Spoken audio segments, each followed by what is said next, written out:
Hello everyone, आप सभी का स्वागत है मेरे channel golden era fan fiction में। एंड मैं आप सभी के लिए एक माफिया लव स्टोरी लेकर हाजिर हूँ।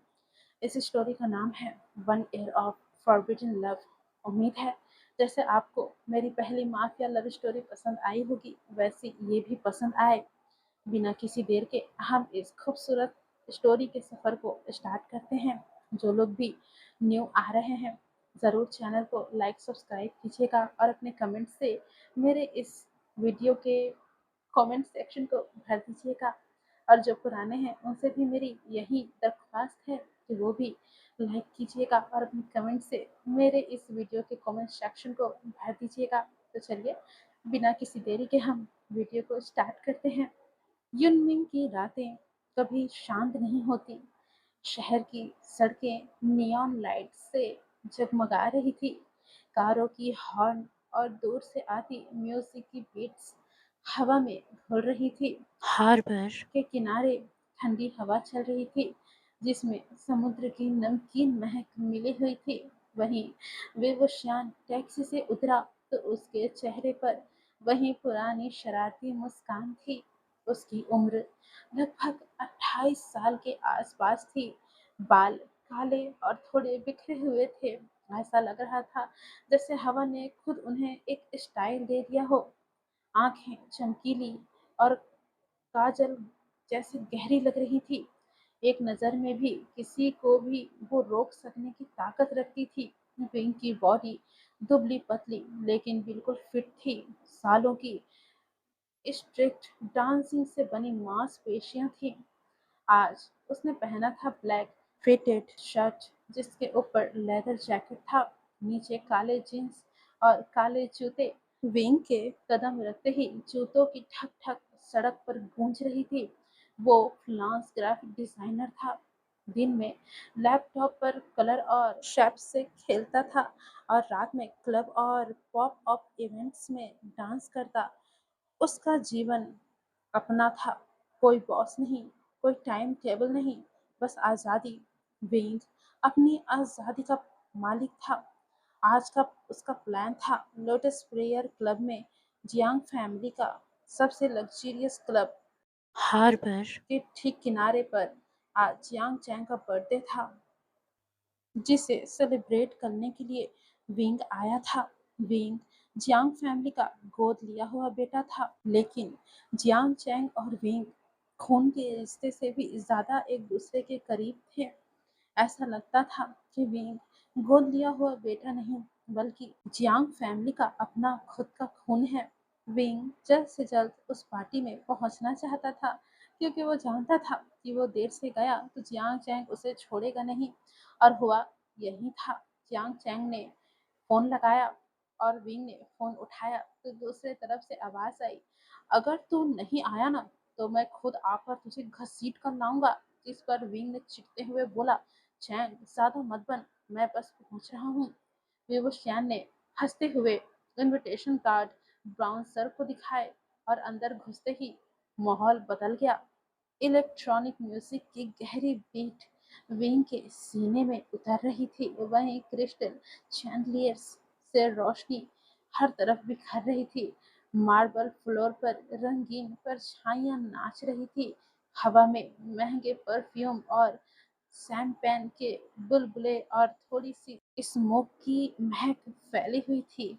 वेलवेट सोफे पर अमीर लोग बैठे हुए थे, हंसते बातें करते, लेकिन वो हंसी अजीब थी। ऐसा लग रहा था कि वो हंसी बनावटी थी। विवोशियान ने पूरे उस क्लब में एक नजर दौड़ाई और उसे वो नजर आ गया जिसे वो ढूंढ रहा था। जियांग यानली, उसकी बड़ी बहन। रेड गाउन में यानली किसी पैरी की तरह लग रही थी। वो पास ही में खड़ी थी और कुछ सोशल लाइट्स से बात कर रही थी। जियांग चैंग थोड़ी दूर पर स्टाफ को ऑर्डर दे रहा था। उसका चेहरा गुस्से वाला था, लेकिन उसके आंखों में खुशी थी।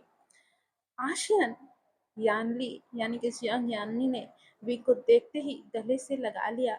उनकी खुशबू गुलाब और वैनिला की थी। वो शियान को वो खुशबू उसके बचपन की याद दिला गई। तो आ गया। चैंग को डर था कहीं वो स्किप ना कर दे उसकी बर्थडे पार्टी को। अरे दीदी, छोटा भाई का बर्थडे कैसे छोड़ दूं? विवुशियान ने जियांग चैंग के बाल यानी कि उसके बालों को रफल करते हुए बोला। यहाँ पर जियांग चैंग छोटा है और यान ली बड़ी है और विंग बीच का है। जैसे ही विंग ने जियांग चैंग के बालों को बिगाड़ा, जियांग चैंग चिढ़ गया और उसने विंग के हाथों को हटाते हुए बोला, हट जा इडियट। ऐसा कहकर जियांग चैंग ने विंग को झटका मारा, लेकिन उसके चेहरे से मुस्कुराहट छिप नहीं रही थी। चैंग ने एक ग्लास शैंपेन का लिया और उसे विंग के हाथों में थमाते हुए बोला, ले पी ले, और आज आज रात मेरी बेइज्जती मत कराना, नहीं तो तेरी खैर नहीं। चैंग की बात पर विंग मुस्कुराया और उसने शैंपेन की घूंट ली। शैंपेन के ठंडे बुलबुले विंग के गले से नीचे उतरे तो विंग को ऐसा महसूस हुआ कि उसके पूरे दिन की थकान कहीं गायब सी हो गई हो। रात धीरे धीरे बढ़ी और डीजे की बीट और भी जोरों शोरों से बढ़ने लगी। डांस फ्लोर पर लोग इकट्ठे होने लगे और वहीं बेहोशियान ने खुद को ना रोकते हुए अपनी जैकेट उतारी और जियांग यानली की तरफ फेंकी और फ्लोर पर कूद पड़ा। उसका डांस बहुत ज्यादा अलग था, हिप हॉप की एनर्जी और फ्री स्टाइल की आज़ादी, थोड़ा ब्रेक डांस का टच। विंग की बॉडी लहरा रही थी। विंग को देखकर ऐसा लग रहा था कि उसके हाथ हवा को काट रहे हैं, पैर जमीन पर थिरक रहे थे, पसीना माथे से टपक रहा था, शर्ट बॉडी से पूरी तरीके से चिपक गई थी। लेकिन विंग बिल्कुल भी नहीं रुका। लोग लोग उसे देखकर घेरा बनाकर तालियां बजा रहे थे, कोई चिल्ला रहा था, Wing Wing, once more dude, once more. इस तरीके से लोग बार बार विंग को चीयर कर रहे थे। सभी को देखकर वो हंसा और वो हंसी, वेंग की वो हंसी जो कमरे की सारी आवाज़ों को दबा देती थी, वो हंसी गूंज पड़ी और सब विंग के साथ साथ और भी ज़्यादा खुलकर हंसने लगे थे। लेकिन उसके पीछे वीआईपी बूथ के अंधेरे कोने में एक आदमी बैठा हुआ था जिसका नाम था लैन वांगजी।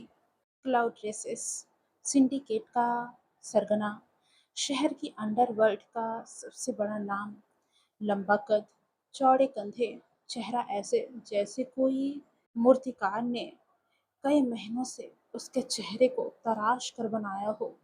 ऊंची हड्डियां, सीधी नाक, होठ पतले और चेहरा ऐसा जो शायद आज तक ना मुस्कुराया हो। लंबे काले बाल पीछे बंधे हुए, ब्लैक सूट, सफेद शर्ट का कॉलर खुला हुआ। वो दिखने में मॉडर्न से कम नहीं लगता था, या ये कहें कि कोई मॉडल भी उसके सामने फीका है।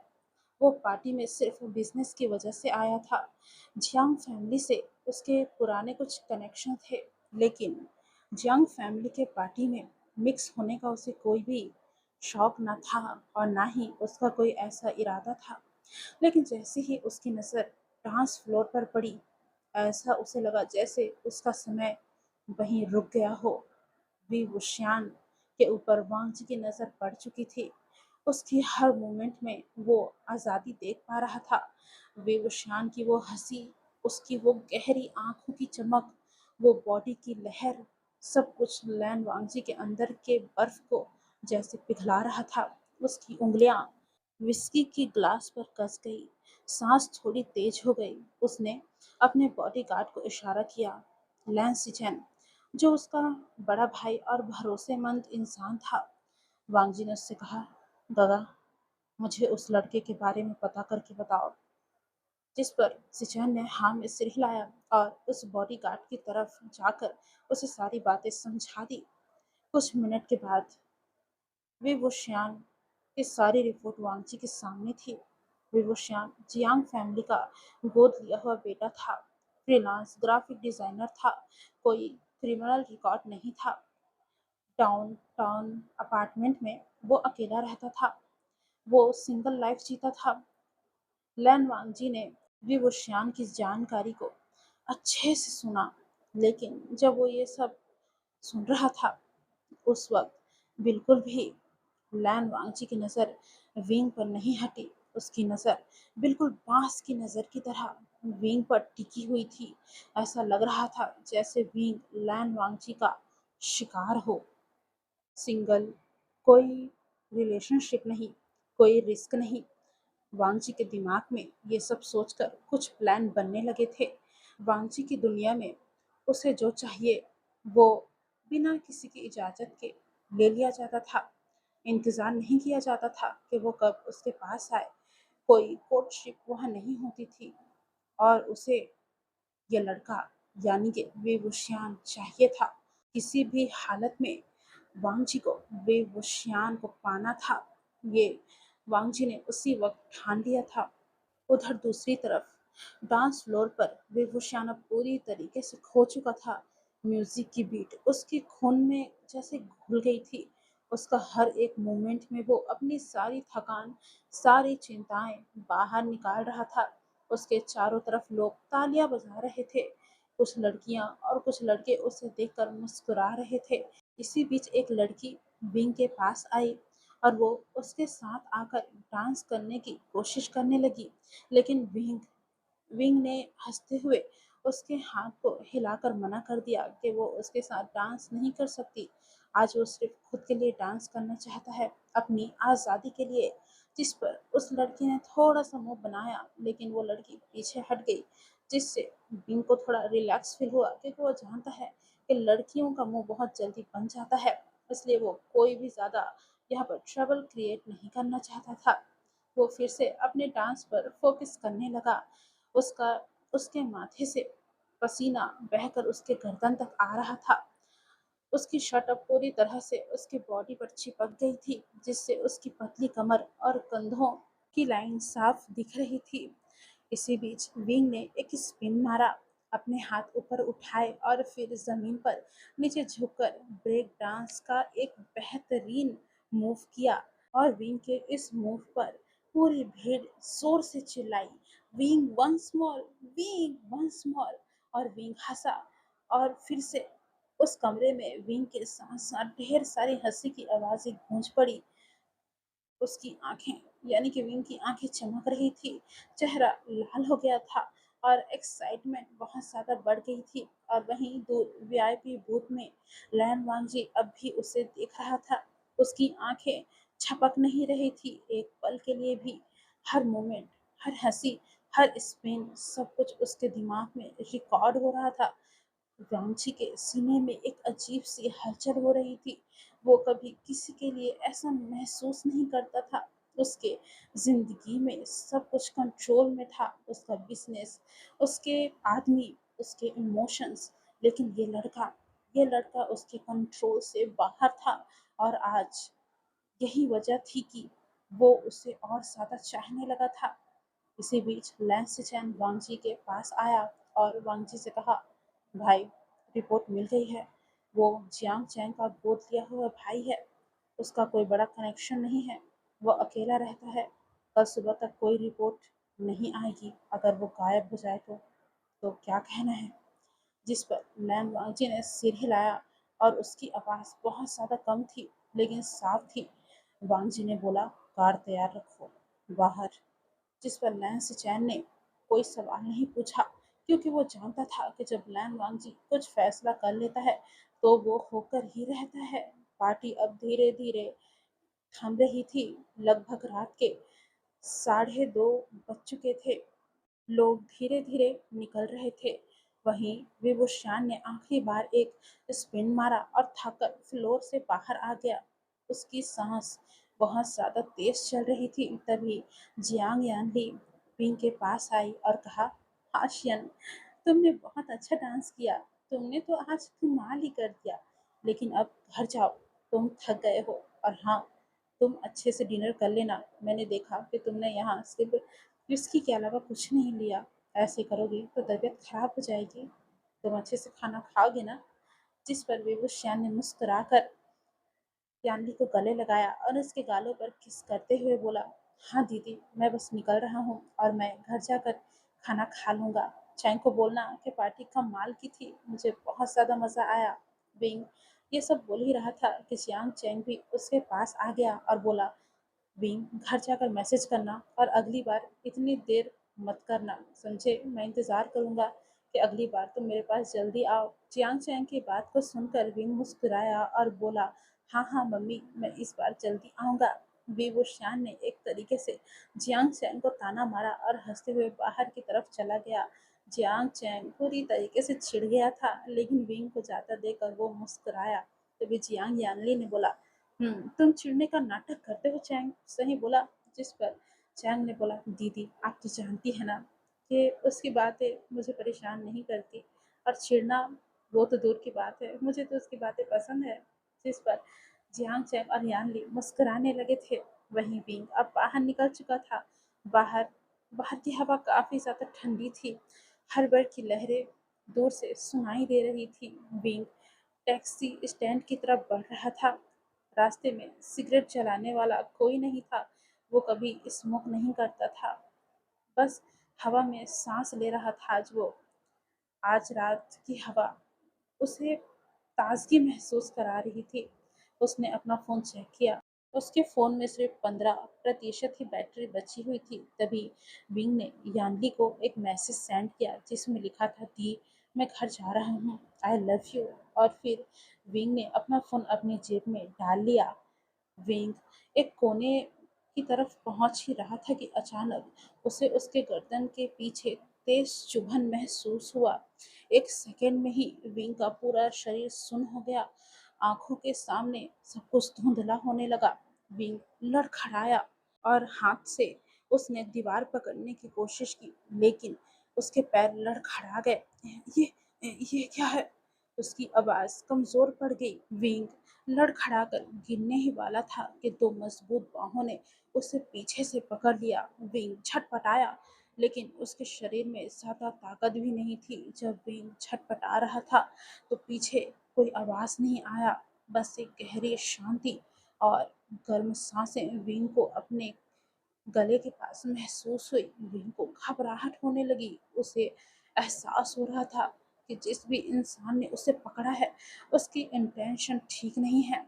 विंग खुद को इधर उधर हिलाने की कोशिश कर रहा था, लेकिन वो कर नहीं पा रहा था कि तभी उसे अपने कानों के पास एक आवाज सुनाई दी जो उसे बोल रहा था, शांत रहो। वो आवाज वो आवाज उसे कहीं से भी जानी पहचानी नहीं लगी। विंग समझ नहीं पा रहा था कि आखिरकार ये कौन है। लेकिन लेकिन विंग का दिमाग अब काम नहीं कर रहा था। उसके आंखों के सामने वो दुनिया थी जो रोशनी से जगमगा रही थी, लेकिन अब वो दुनिया विंग के लिए एक अंधेरी दुनिया में बदल चुकी थी। और देखते ही देखते विंग बेहोश हो चुका था। जब विंग की आंखें खुली तो उसे सबसे पहले महसूस हुआ कि वो एक नर्म बिस्तर पर था। वो बिस्तर बहुत ही ज़्यादा सॉफ्ट था जिसे विंग महसूस कर पा रहा था। लेकिन इसी के साथ साथ विंग ने कुछ और भी महसूस किया, और वो था अपने सिर में एक तेज दर्द। विंग ने ये भी महसूस किया कि उसका मुंह सूख चुका है। उसने अपनी आंखें धीरे धीरे खोली तो उसने देखा कि एक बड़ा सा कमरा है। उसकी सफेद दीवारें हैं और हल्की सूरज की रोशनी धीरे धीरे उस कमरे में बढ़ रही है। विंग एक बड़े से किंग साइज बेड पर बैठा हुआ है। विंग को खिड़की से गहरा नीला समुद्र दिख रहा था। लहरें चट्टानों से टकरा रही थी और हवा में नमकीन महक थी। ये उसका युगमिंग नहीं था, ये कहीं और था। विंग समझ गया था कि वो कहीं और है। वो श्यान ने धीरे से उठने की कोशिश की तो उसका सिर चकराने लगा। विंग ने गौर से खुद को देखा। उसने वही कपड़े पहन रखे थे, पार्टी वाले, लेकिन उसकी जैकेट और फोन गायब था। उसके पैरों पर जूते भी नहीं थे। हेलो, हेलो, कोई है? विंग ने पुकारा और उसकी आवाज उस पूरे कमरे में गूंज गई, लेकिन दूसरी तरफ से कोई भी आवाज नहीं आई। विंग किसी तरीके से खुद को संभालते हुए बिस्तर से उठा। उसके पैर जमीन पर पड़े तो उसे बहुत ज्यादा ठंडक महसूस हुई। विंग ने नीचे फ्लोर को देखा। पॉलिश्ड वुडन फ्लोर दिखने में बहुत ज्यादा खूबसूरत लग रही थी। वो इतनी साफ थी कि विंग उसमें खुद का चेहरा देख सकता था। विंग ने इधर-उधर अपना चेहरा घुमाया, अपनी आँखों से उस पूरे कमरे को देखा, तो उसने देखा कि कमरे में एक बड़ा-सा वार्डरोब भी है, एक सोफ़ा है, एक छोटा-सा टेबल है। खिड़की के पास जाकर विंग ने देखा तो उसको नज़र आया कि बाहर सिर्फ़ समुद्र और बड़ी-बड़ी चट्टानें हैं, ना ही कोई जहाज है और ना ही कोई इंसान। अब विंग के सीने में एक अजीब-सा डर फैलने लगा था। विंग जानता था कि जियांग चैंग भले ही मस्खरा है, वो मज़ाक करता है, लेकिन इतना भद्दा मज़ाक वो उसके साथ नहीं कर सकता था और ना ही जियांग फैमिली में कोई ऐसा था जो ऐसा मज़ाक विंग के साथ कर सकता था। विंग धीरे-धीरे दरवाज़े की तरफ गया और हैंडल घुमाया, लेकिन कमरा लॉक था। "खोलो, कौन है बाहर? खोलो!" चैंग, चैंग क्या ये तुम हो? तो मैं बता दे रहा हूँ, ये बहुत घटिया मज़ाक है। Chang, Chang! उसने ज़ोर-ज़ोर से दरवाज़ा पीटना चालू किया। फिर विंग को रियलाइज़ हो गया कि शायद उसका सोचना गलत है, ये चैंग नहीं है। विंग को पहले से ही लग रहा था कि ये चैंग का काम नहीं हो सकता और ना ही विंग के कोई ऐसे दोस्त थे जो उसके साथ ऐसा मज़ाक कर सकते थे। विंग कुछ समय तक उस दरवाज़े को पीटता रहा, लेकिन दूसरी तरफ से कोई जवाब नहीं आया। अब देखते ही देखते कुछ समय बीता और दरवाज़ा खुला। ऐसा नहीं था कि वो दरवाज़ा मिनटों में खुल गया, नहीं, बल्कि उस दरवाज़े को खुलने में घंटों लग गए। जैसे ही वो दरवाज़ा खुला, विंग ने सामने देखा, सामने खड़ा था लैन वांगजी। वांगजी ने इस वक़्त कोई सूट नहीं पहन रखा था, उसने बस एक नॉर्मल सफ़ेद शर्ट पहनी थी और काली पैंट पहनी थी। उसके बाल अभी भी बंधे हुए थे, चेहरा बिल्कुल वैसा ही था, ठंडा, लेकिन उसकी आँखों में एक अजीब-सी गहराई थी। वांग जी को देखकर विंग को अपने अंदर अजीब-सा डर महसूस हुआ और वो पीछे हट गया। विंग को पीछे हटता देखकर वांगची के चेहरे पर एक स्mirk आ गया, जिसे देखकर विंग थोड़ा गुस्से में हो गया। तभी विंग ने चिढ़ते हुए उससे कहा, "तुम कौन हो? तुम तुम जो भी हो, मुझसे फ़र्क नहीं पड़ता। जाओ, जाकर मेरे भाई को बुलाओ। क्या ये सब मेरे भाई ने किया है? उसे बोलो कि मैं उसे छोड़ूँगा नहीं, मैं उसे बहुत मारूँगा।" विंग ये सब बोल रहा था, लेकिन वांग जी उसे बस घूरे जा रहा था कि तभी विंग ने फिर से उससे कहा, "क्या तुम्हें सुनाई नहीं देता? मैं जियांग फैमिली का बेटा हूँ, जाओ उन्हें बुलाओ।" जिस पर वांग जी ने अपना सिर ना में हिलाया और ये देखकर विंग चुप रह गया। विंग ने थोड़ी देर बाद फिर से कुछ बोला, "देखो, मैं तुम्हें तुम्हारी जॉब से निकलवा दूँगा, समझे? तुम इस मज़ाक में साथ मत दो मेरे भाई का।" विंग ये सब बोल रहा था, लेकिन वांग जी बिल्कुल भी उसकी बातों का जवाब नहीं दे रहा था। विंग शांत हो गया। उसने शांति से वांग जी को ऊपर से लेकर नीचे तक देखा और रियलाइज़ किया कि शायद इसका उसके भाई से कोई लेना-देना नहीं है। विंग अब घबराए हुए आवाज़ में वांग जी से बोलता है, "क्या यह मेरा भाई है?" जिस पर वांग जी ने ना में सिर हिलाया। ये देखकर विंग थोड़ा घबरा गया और विंग ने फिर से वांग जी से बोला, क्या यहाँ तुम मुझे लेकर आए हो?" जिस पर वांग जी ने हाँ में सिर हिलाया और विंग ने गुस्से से कहा, "क्यों? क्यों लेकर आए हो? हाँ?" जैसे ही विंग ने अपनी आवाज़ ऊँची की, वांगजी ने अपनी गहरी नज़रों से विंग को देखा और विंग को ऐसा लगा जैसे सामने खड़ा इंसान उसे ज़िंदा निगल जाएगा और विंग डर से और पीछे हट गया। उस वक़्त वांगजी की आँखें गुस्से में लग रही थी, ऐसा लग रहा था जैसे विंग ने उस पर चिल्लाकर कोई बहुत बड़ा क्राइम कर दिया हो। लेकिन कुछ समय के बाद विंग के देखते ही देखते वांगजी ने अपना फेशियल एक्सप्रेशन ठीक किया और गुस्से को संभाला और फिर से विंग को घूरने लगा। अब विंग डर चुका था और विंग ने हिम्मत करके फिर से वांगजी से पूछा, तुम कौन हो? मुझे यहाँ क्यों लाए हो? आखिर आखिर तुम चाहते क्या हो?" जिस पर लैन वांगजी वो कमरे में धीरे धीरे दाखिल हुआ और दरवाज़ा अपने पैरों की मदद से बंद कर दिया। ये देखकर विंग घबरा गया और वो धीरे-धीरे और पीछे हट गया, क्योंकि वांग जी आगे आ रहा था। वांग जी उसकी आवाज़ बहुत शांत थी, लेकिन उसके हर शब्द में वज़न था। वांग जी ने बोला, "तुम बहुत ज़्यादा बोलते हो। मैं लैन वांगजी हूँ। तुम इस वक़्त मेरे प्राइवेट आइलैंड पर हो, जो सिसिली के पास है। ये सुनकर, यानी कि वांगजी की बात को सुनकर विवुशियान का दिल तेज़ी से धड़कने लगा। किडनैपिंग? तुमने मुझे किडनैप किया है? विंग की बातें सुनकर वांगजी ने एक कदम अपना आगे बढ़ाया और उसकी आंखें विवुशियान की आंखों में टिक गई। वांगजी ने बोला, हाँ। वांगजी की बात को सुनकर विवुशियान ने हंसने की कोशिश की, लेकिन उसकी हंसी डर से कांप रही थी। तो तुम पागल हो? मुझे छोड़ दो। मैं तो अमीर भी नहीं हूँ। हाँ, तुम्हें कुछ नहीं मिलेगा मुझसे, समझे? मैं जियांग्स का अडॉप्टेड सन हूँ। तो तुमने शायद गलती की है मुझे। हाँ, मैं तुम्हारे लिए अच्छी चॉइस नहीं हूँ। विंग ये सब बोल रहा था, लेकिन वांगची ने धीरे से अपना सिर हिलाया और बोला, नहीं, तुम ही मेरे लिए सही चॉइस हो। मैंने तुम्हें पार्टी में देखा था। तुम डांस कर रहे थे। तुम्हारी हर मूवमेंट, तुम्हारी हंसी, सब कुछ मेरे अंदर बहुत कुछ जगा गया। तब मैंने फैसला किया, एक ऐसा फैसला जो शायद मैंने कभी लेने का नहीं सोचा था। जिस पर विंग ने बोला, क्या फैसला? और वांगची ने हल्के से स्माइल के साथ विंग से कहा, यही फैसला कि तुम मेरे होगे। वांगची की ये बात सुनकर विभूषण की सांसें रुक सी गई। तभी विंग ने बोला, कि क्या बकवास कर रहे हो? मैं तुम्हारा सामान नहीं हूँ, समझे? जिस पर लैन वांगजी उसकी तरफ बढ़ा और उसकी उंगलियां विभूषण के गालों को छू गई, हल्का लेकिन मजबूत। वांगजी ने बोला, मैं तुम्हें साफ साफ शब्दों में बोल रहा हूँ, तुम मुझे पसंद हो, लेकिन इसका मतलब ये नहीं कि मैं तुम्हारे साथ जबरदस्ती करूँगा। मैं तुम्हें 1 साल दूंगा।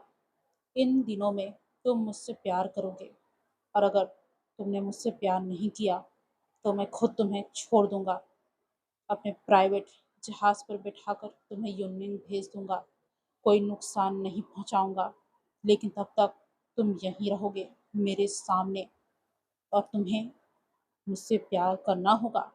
वांगजी की बात को सुनकर विंग ने वांगजी का हाथ झटका दिया और बोला, प्यार? तुमसे? सपने में भी नहीं। तुमने जबरदस्ती किया है। तुम मुझे यहाँ जबरदस्ती लेकर आए हो। तुम चाहते हो मैं तुमसे प्यार करूं? भूल जाओ। अच्छा यही होगा कि तुम मुझे वापस मेरे घर छोड़ दो और अपने लिए अपने जैसा कोई सुटेबल पार्टनर ढूंढो। विंग की बात को सुनकर वांगची के होठों पर मुस्कान छा गई, लेकिन उसकी मुस्कान बहुत ज्यादा क्रीपी थी। ये देखकर विंग थोड़ा घबराने लगा और फिर वांगची पीछे मुड़ गया और दरवाजे की तरफ गया। वांगची ने जाते जाते बोला, खाना आ जाएगा, आराम करो, विला घूम सकते हो, लेकिन दीवारों के बाहर मत जाना, मेरे आदमी हर तरफ हैं। इतना कहकर वांगजी ने दरवाजा बंद कर दिया और विंग चिल्लाता रह गया, लेकिन विंग को आवाज सुनाई दी और वो थी डोर लॉक होने की। विंग फिर से बड़बड़ाता हुआ बिस्तर पर आया और बैठ गया।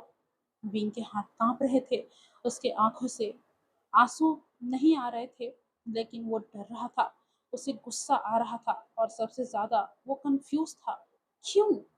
क्यों मैं ही क्यों? वो खिड़की के पास गया और वो समुद्र को देखने लगा। लहरें आ जा रहे थे और वो लहरें बहुत सी तेजी के साथ उस चट्टान से टकरा रहे थे। 1 साल, 1 साल मैं कैसे बिताऊंगा, वो ये सोच रहा था। ये सोचते हुए वो मुस्कुराया, लेकिन वो मुस्कान बहुत ज्यादा कड़वी थी। विंग ने उन चट्टानों से टकराती हुई लहरों को देखकर कहा, ठीक है लैंडवांग जी, देखते हैं कौन जीतेगा। विवुशियान पर काबू पाना कोई बच्चों के खेलने की चीज नहीं। मैं दिखा दूंगा कि तुम मुझे हासिल नहीं कर सकते, कभी भी नहीं। ऐसा कहकर विंग बाहर देखने लगा था। तो दोस्तों, आज के लिए इतना ही। I am really sorry. वैसे तो मैं चाहती थी कि मैं लॉन्ग वीडियो लेके आऊँ, पर इमरजेंसी में मुझे बाहर जाना पड़ा। इस वक्त मैं घर पर नहीं हूँ, जिसके कारण मैं प्रॉपरली रिकॉर्डिंग नहीं कर पा रही हूँ और मेरी तबीयत भी थोड़ी अच्छी भली नहीं है। तो आप समझ सकते हैं कि ढेर सारे कारण हैं जिसके कारण मेरी रिकॉर्डिंग थोड़ी अटकी पड़ी है। तो मैं ये रिकॉर्डिंग जो है प्रॉपर्ली नहीं कर पाई हूँ, पर मैं कोशिश करूँगी कि आगे का वीडियो जो है थोड़ा लॉन्ग हो, आई मीन 1 घंटे के पार हो, मैं कोशिश करूँगी। पर अभी आप इसी से काम चलाइए। आई होप आप लोगों को अच्छा लगा होगा। अब पहली नज़र का प्यार हमारे वांग जी को हो गया है और वांग जी के साथ ज़बरदस्ती भी नहीं करना चाहता है। तो उसने बोला है कि भई मैं तुम्हें 1 साल का समय दूँगा और इस बीच तुम्हारा जो फ़ैसला होगा वो मैं मान लूँगा। प्यार करोगे तो प्यार मिलेगा और जाना चाहोगे तो चले जाओगे। ये वांग जी ने साफ-साफ बता दिया है और विंग ने ठान लिया है कि वो ना ही प्यार करता है, ना ही करेगा। ऐसे वाला सीन उसका हो गया है। अब हमें आगे पता चलेगा कि लैन वांगजी क्या विंग को पा पाएगा या विंग लात मार के वांगजी को वापस अपने घर चला जाएगा। तो दोस्तों ये बढ़िया स्टोरी है, आगे चल के धीरे धीरे और भी मज़े आएंगे। अभी तो छोटा सा ही रिकॉर्ड किया है, मैं खुद इस स्टोरी के लिए एक्साइटेड हूँ क्योंकि मैं लिख के भूल जाती हूँ। तो आगे क्या क्या होगा मुझे भी नहीं पता, अभी मुझे पढ़ना पड़ेगा। तो फिर उसके बाद मैं आगे रिकॉर्डिंग करूँगी। तो गाइस अभी के लिए तो बाय टाटा बाय बाय, क्योंकि मैं अभी जा रही हूँ। अभी बज रहे हैं रात के 1:08 और मुझे जाना है क्योंकि जो मैं जिनके घर पे आई हुई हूँ, जो मेरे रिलेटिव हैं, वो मुझे बार-बार बोल रहे हैं कि तुम सो क्यों नहीं रही हो, और उन्हें ये नहीं पता है कि मैं यहाँ पे क्या कर रही हूँ। इसलिए मुझे ये रिकॉर्डिंग यहीं ख़त्म करके जाना पड़ रहा है और अगर मैं नहीं गई तो मुझे ऐसा लगता है कि इस बार वो सीधा दरवाज़े को ही तोड़ के अंदर आ जाएँगी, तो इसलिए मुझे जाना पड़ेगा। गाइस हो सकता है कि इसके अगले वीडियो के लिए आपको थोड़ा-सा रुकना पड़े क्योंकि अभी मेरा इधर से उधर जाना मचा हुआ है। आई मीन मैं घर पर नहीं हूँ, तो इधर से उधर मुझे जाना पड़ रहा है, मैं एक जगह पे नहीं हूँ। तो मुझे पता नहीं मैं कब तक घर वापस आऊँगी। आई होप मैं 2-3 दिन के अंदर आ जाऊँ, तो इस बीच में हो सकता है गैप हो। मुझे जितना टाइम मिलेगा मैं रिकॉर्डिंग कर लूँगी। अगर रिकॉर्डिंग जल्दी हो गई तो जल्दी वीडियो आ जाएगी, लेट में हुई तो लेट आएगा। तो ये मैं पहले से बता दे रही हूँ। और माय रिवेंज का भी वीडियो मैं आज इसी के साथ में डाल दूँगी, उसका अगला पार्ट। और फिर उसके पार्ट में भी आने में थोड़ा टाइम लगेगा क्योंकि मैं बाहर हूँ, ज़ाहिर-सी बात है, तो रिकॉर्डिंग नहीं हो पा रही है। तो दोनों के ही पार्ट्स को यानी कि अगले आने वाले पार्ट्स को भी मैं साथ ही में डाल दूँगी या फिर जैसे-जैसे रिकॉर्ड होता जाएगा मैं वैसे-वैसे डाल दूँगी। तो आप सभी वेट कीजिएगा। और गाइस आप लोगों ने बहुत कम कमेंट किए मुझे वो अंकल वाली स्टोरी में। उनका नाम मुझे ठीक से याद नहीं नहीं आ रहा है, जो कि मतलब इससे पहले जो था फनी वाली थी वो। इतने कम क्यों? क्या आप लोगों को वो स्टोरी नहीं पसंद आई? नहीं पसंद आई तो भी आप मुझे बताइए कि आप लोगों को पसंद नहीं आ रही है। जिन भी लोगों ने उसमें कमेंट किया, thank you so much dears. आप लोगों को पसंद आया, आप लोगों ने मुझे बताया, मुझे बहुत ज़्यादा खुशी हुई आप लोगों के कमेंट्स देखकर। और गाइस जिन लोगों ने कमेंट्स नहीं किए, क्यों नहीं किए? आप लोगों को कैसा लग रहा है, आप मुझे बताओगे नहीं तो मुझे कैसे पता चलेगा? तो आप लोग मुझे बताइए कि आप लोगों को कैसा लग रहा है, तभी तो मैं और भी अच्छी स्टोरीज़ ला पाऊँगी। अब आप सभी ना ही कमेंट करेंगे, ना ही लाइक करेंगे, ना ही बताएँगे कि कैसा लग रहा है, तो मुझे पता ही कैसे चलेगा? तो आप सभी थोड़ी-सी मेहनत कीजिए, थोड़ा कमेंट कीजिए, तभी तो मुझे पता चलेगा। और हाँ, ढेर सारे लाइक कीजिएगा। अभी हम मिलेंगे इस वाली स्टोरी के, इस स्टोरी का क्या नाम था? मैं वो भी भूल गई। जो भी स्टोरी है ये माफ़िया वाली स्टोरी है। इसमें वांगजी हमारा माफ़िया है।